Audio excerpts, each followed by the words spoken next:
Hello and welcome to the second session in our Module 5, which is all about music therapy. And in this session, we're going to be focusing on our definition of what is music therapy, really delving into what is music therapy. So our learning objectives in this session are to develop a working definition of music therapy, to consider the consistent elements included in a definition of music therapy, to consider the stages included within the process of music therapy, and to compare definitions of the profession offered by selected associations and professionals.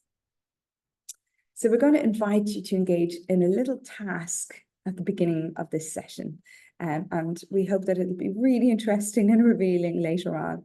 So right now at this starting point, we're going to take a moment and write down what your understanding of music therapy might be at this point. So try to create your own definition of music therapy based on your experience right now and your understanding right now. Maybe write down all the words or phrases that come to mind when you think of what music therapy is. So take a moment, feel free to pause the video. And when you've completed this, fold up the paper, put it aside, and we're going to use it again later. So a good starting point is, what words do we think of when we say music and therapy? And I find this diagram really interesting because this shows really the interdisciplinary nature of music therapy and all the professions that might possibly link from both the music fields and the therapeutic fields. So in the music fields, we have the professions of music, psychomusicology, sociology of music, ethnomusicology, performers, music ministers, philosophy of music, music education, biology of music, and acoustics, just to name but a few. From the therapeutic field, we have psychology, psychotherapy, social work, recreation therapy, pastoral counselling, special education, medical fields, speech and language therapy, occupational therapy, physiotherapy. So this really highlights how interdisciplinary music therapy is. So what are the challenges when we're looking to define what music therapy is? The one challenge is that, as we've just observed, it is cross-discipline. So it's a beautiful mix of art, science, and interpersonal process. It's diverse, so it looks so different depending on who we're working with, depending on the population, the needs of somebody that we're working with, the goals of the client, the approach of the therapist, the methods that they're using within their practice, their underlying theoretical background. So music therapy can look so different depending on who we're working with and depending on the therapist's approach. We have cultural considerations and the historical cultural valuing of music therapy. So how does music therapy change depending on where we are and what our perspective of music therapy has developed to be? And music therapy is still developing, still a beautiful emerging profession. So what are we going to include in our definition? So we're going to include that it's a process. So it's a process including referral, assessment, treatment, and evaluation. So there are aspects within this process. There are stages within this process. It is goal-directed, it is planned, it is evidence-based, it is knowledge-based, and it is regulated. Now, I just want to mention briefly here, with regulation, it is so important because it protects the vulnerable clients that we are working with. And in Ireland, where I'm speaking from, the creative arts therapists have been working for many years to become regulated strictly within the health system itself. So at the moment, we have an association which supports us, because in order to become a member of our association, you have to be an accredited creative arts therapist, and you have to upkeep your professional practices and your requirements for a professional practice, including going to supervision, including CPD. And so, but this idea of regulation, it is so important. It means that within our health systems, that people who are attending music therapy know that they are attending a fully accredited, fully skilled and practicing music therapist who is really using their full range of skills and knowledge as they are expected to do. So just to mention that, I know that some countries are a little behind on regulation, but it is an important area in which to consider. And it really is best practice within the countries that we're working in. Hopefully, those that aren't regulated will be working towards being regulated soon. So it is a process over time, which could be described as developmental, educational, artistic, interpersonal, musical, creative, scientific. So again, this beautiful cross-disciplinary nature of our work. And it is an intervention, so it's carried out within the framework of a therapeutic relationship. The interpersonal aspects of our work come in here. So the client engages in therapy with a purposeful aim within the context of client-therapist relationship, and it involves music and the therapist as partners, as co-creators. So the aim of the client, we want to support our client in any aspect of life that promotes their full potential for wellness. So we want to support our client towards wellness. So the therapist's role is as a helper or a guide towards addressing specific health or emotional needs. And the client and the therapist engage in a mutual contract whereby the therapist is recognized as such and the client is recognized as such. So within our roles, we are recognized within our roles within the therapeutic relationship. So the therapist is fully qualified, accredited, and recognized as having skills and expertise required to offer a service as a music therapist and is bound by professional and personal ethics. And music therapy combines the resources of both the therapist and music. So both music and the therapist are agents of therapeutic intervention. So that's, again, that beautiful co-creating nature of what we do. Music, the therapist, and our client, all co-creating towards wellness. The therapist has clear priorities around the purpose and meaning of music created during the process. So this is very important, is that music therapy is reflexive to the client's experience of the music and the therapeutic process, and is responsive to the person, process, music, and context involved. That just means that we are constantly responding and in flux, in flexible response with our clients. So it's not a static process. It's something that is evolving together and being co-created. And this creates opportunities for the client to create and develop relationships. So interpersonal and intermusical, or even intrapersonal and intramusical, which means within somebody's own self and the music that they create, so their music of their own selves. The client-music interaction is at the center of music therapy, and this relationship can act as an impetus for change in any number of ways. To be aligned with the therapeutic process, such change must be health-related. So we are working towards goals in the area of health and result from the therapeutic process. So when we consider all this, what would our working definition of therapy include? It would include the needs of the client to be addressed. It would include the roles of the music and the therapist. It would include the qualifications and responsibilities of the therapist. It would include the central relational aspect between the client, music, and therapist. It would include the goals of therapy, so free from any individual perspectives of an approach or a philosophy. And it would include referencing the therapeutic process. So again, aside from the perspective of any particular approach or philosophy. So let's look at some definitions of music therapy now and see what definitions exist and that can tell us more about what music therapy is. So this is the European Music Therapy definition from the European Music Therapy Confederation.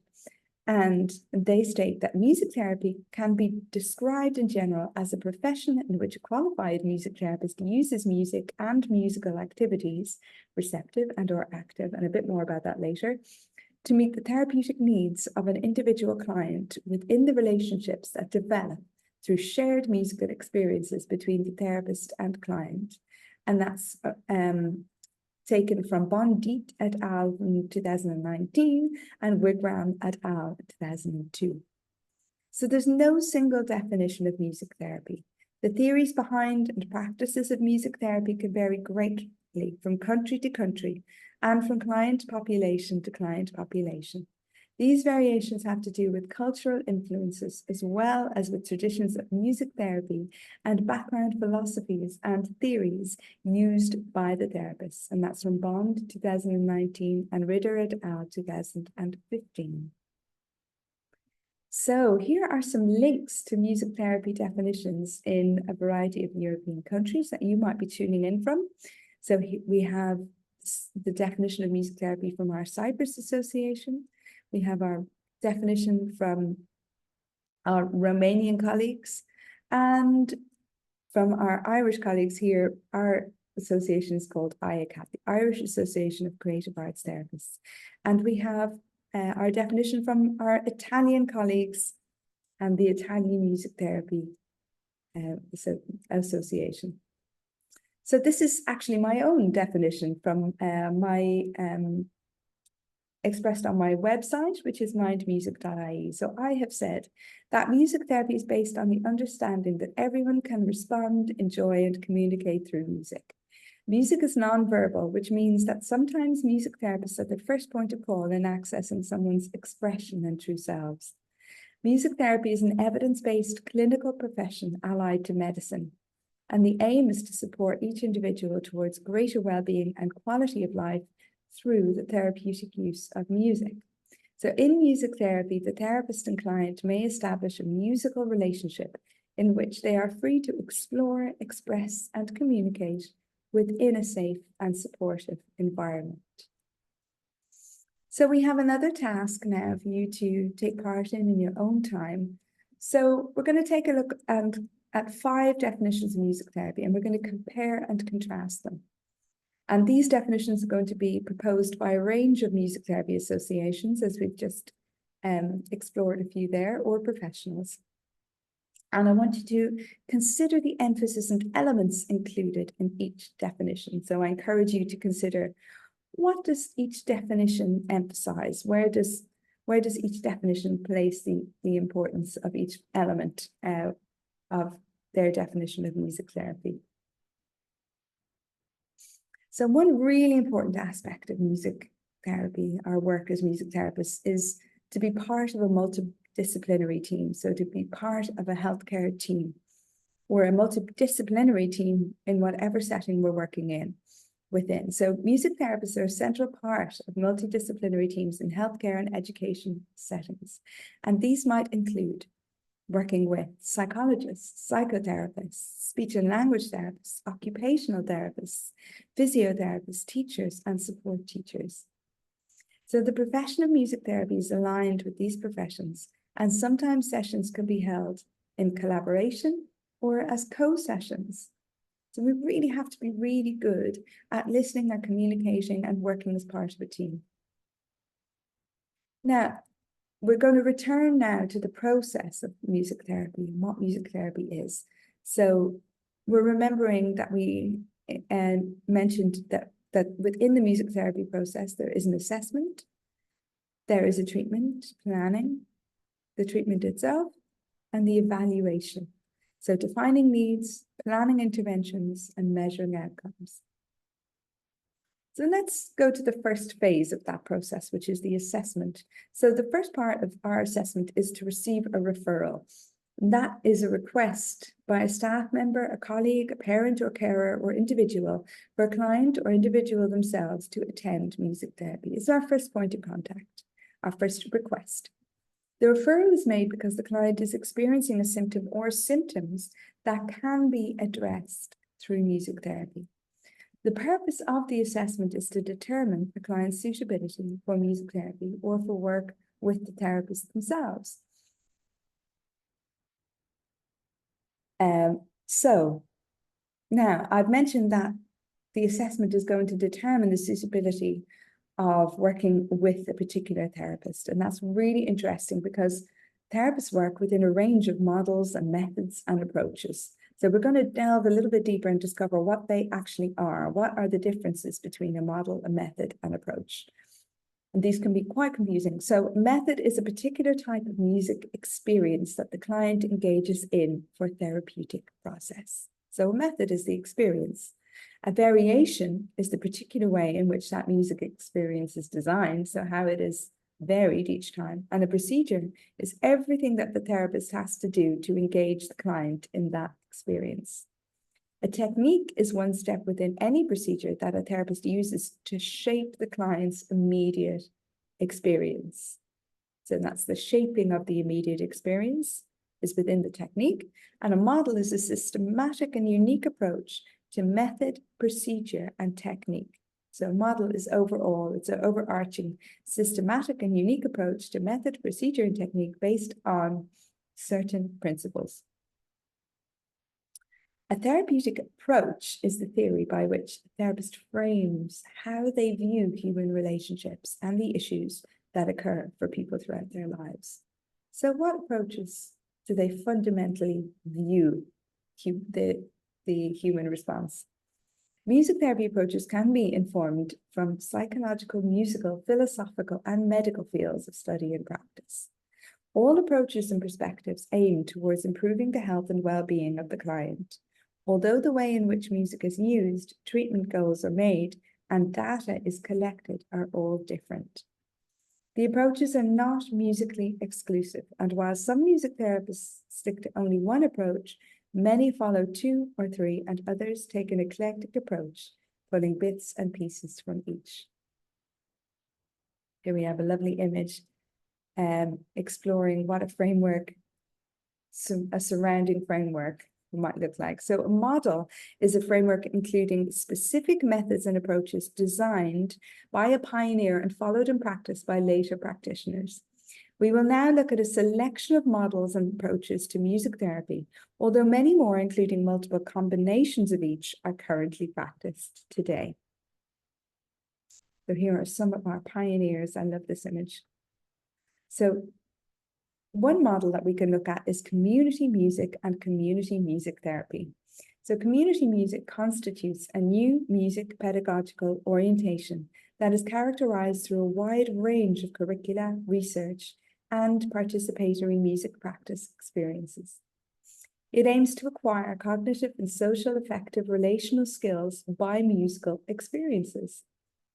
Community music therapy is an approach that encourages music participation and social inclusion, equitable access to resources, and collaborative efforts for health and well-being to marginalized clinical or non-clinical individuals. And that is from some of the pioneers for community music and community music therapy, Gary Ansdell and Tia Denora in 2016. So we have Nordhoff-Robbins music therapy. So the type of music experience here we're looking at is creative or improvisational. Nordhoff-Robbins, their model was developed between 1959 and 1976, and they are Paul Nordhoff and Clive Robbins, and they taught their model throughout several countries.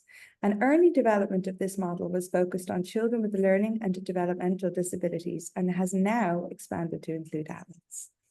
It expanded some years ago. So every human being has an innate responsiveness to music, how we respond to the music. And within every personality, one can reach a music child or a music person. And that was said by Tony Wigram in 2017. So Nordhoff-Robbins were influenced by Steiner and humanistic psychology. And they were related to humanistic concepts of Maslow, with aspiration towards self-actualization and developing special creative talents. And their philosophies further include accepting the child or client as they are with unconditional positive regard, reflecting and respecting the client's feelings, and a non-directive approach towards autonomy with the therapist following and facilitating. I'm going to introduce you to another founder of music therapy model. This is Juliet Alvin, and she developed an improvisational model of music therapy.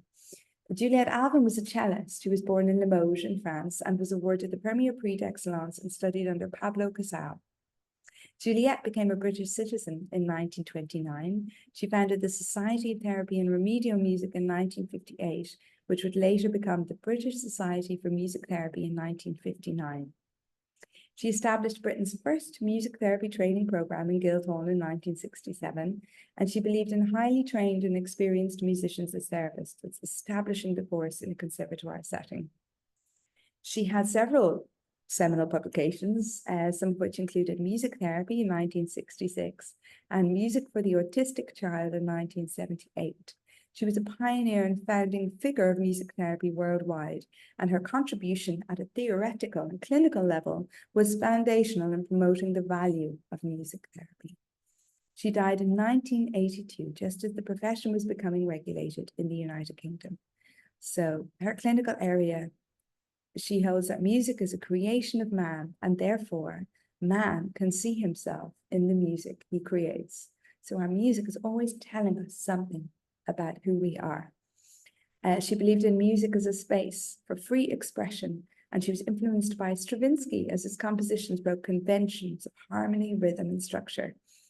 And she believed in music revealing aspects of the unconscious. So, what does a session look like with Juliet Alban? So all of her therapeutic work centers around listening to or creating music. So music as central. All music activity is included. All improvisation is completely free, so free of any structures or regulations. Instruments can be sounded in different and unorganized ways, and this allows for the freedom.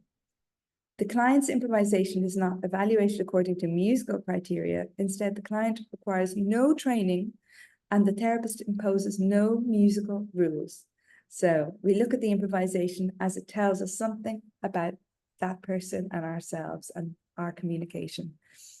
So as described in her writings relating to her work with children with autism, the primary relationship is that between client and instrument. And the instrument can act as a container of feelings projected by the client and represent a safe intermediary object. Following the establishment of the primary relationship with an instrument, the client may then engage with the instrument of the therapist and center their feelings in the music created together. Thus, the relationship between client and therapist develops, and client and therapist share musical experiences equally and have equal control over the musical context. And we have our references here, Alvin J. and Warwick, Music Therapy for the Autistic Child, and Music Therapy by Juliet Alban. So we're going to delve a little bit deeper into this wonderful technique and crucial technique of improvisation. So you might want to start some improvisation practices. So what is musical improvisation? It is any combination of sounds created within a beginning and ending structure. And the use of structure and some predictability in music with rules or given elements is important for people who are not trained musicians. So we think about, I suppose, the feelings of safety that might provide when we're starting off in our improvisation practice, to provide some structure to our work so that we have a starting point and a frame for feeling a bit safer. So what is music therapy improvisation? So it is spontaneous musical expression and can rarely be repeated in the same way. It is personal and individual music that represents different aspects of the person from both his or her past and present and the person's musical native culture. So it can tell us so much about the person's musical culture, the musical skills acquired, the musical taste and preferences, influences in musical teaching or learning, and about that person themselves, how they communicate who they are. So improvisation provides an opportunity to experience free self-expression through recognized musical parameters. There are several techniques that teachers can use during the improvisation experience with students, such as mirroring, holding, and accompaniment. So if you're a teacher, you can bring these improvisation practices into your own practice. Improvisation games with a specific structure offer an opportunity to encourage freedom. And Wigram offers several examples of improvisational techniques in his book, Improvisation. So we have three musical examples, which we encourage you to listen to here. The first example is mirroring. The second example is holding. And the third example is accompaniment. So this is what the therapist is aiming for within each, the technique that the therapist is using and what they want to offer to their client within these musical improvisations. So number one is mirroring, reflecting back what the client is offering, holding, being a supportive force within the music for the client's music, and accompaniment, accompanying the client on their musical journey.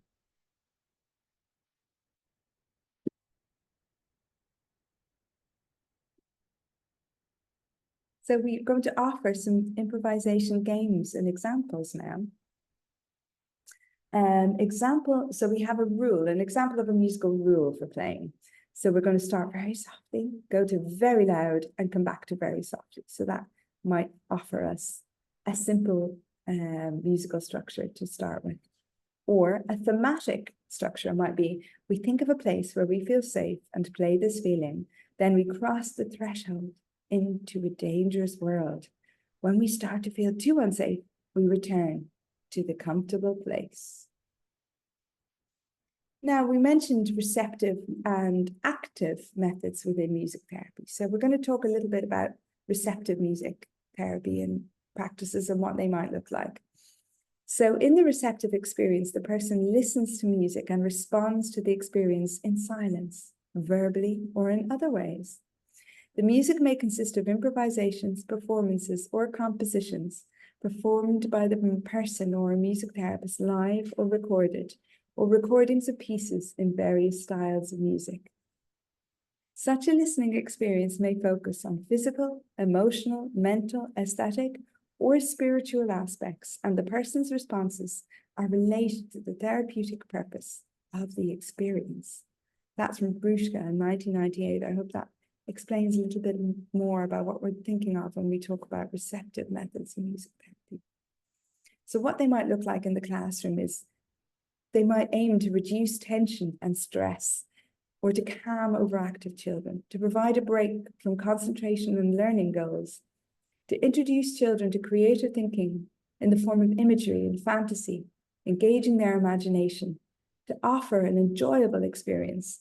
And such an experience could be integrated within movement in collaboration with a physiotherapist or support teacher and offered at the end of a session before resuming educational activities. And that's a suggestion from Wigram and Grock in their book, Receptive Methods in Music Therapy, 2006.